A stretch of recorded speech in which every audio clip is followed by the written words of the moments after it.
In this video, I'll show you how to convert USDT to USDC on Binance. Start by signing into your Binance account and make sure you have USDT available in your spot wallet. Next, go to the top menu and click Trade, then select Convert. After that, in the From field, select USDT as the asset you want to convert. Now in the To field, select USDC as the asset you want to receive. Next, enter the amount of USDT you want to convert. For example, type 100 USDT or click Max to convert your full balance. After that, Binance will show you a quote with the conversion rate and a short time window to confirm the trade. Review the details carefully. Now click Convert to complete the transaction.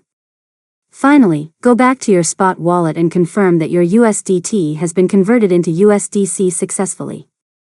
And that's it. You successfully learned how to convert USDT to USDC on Binance. If you found this tutorial helpful, make sure to subscribe to Learn Mode Lab for more tutorials.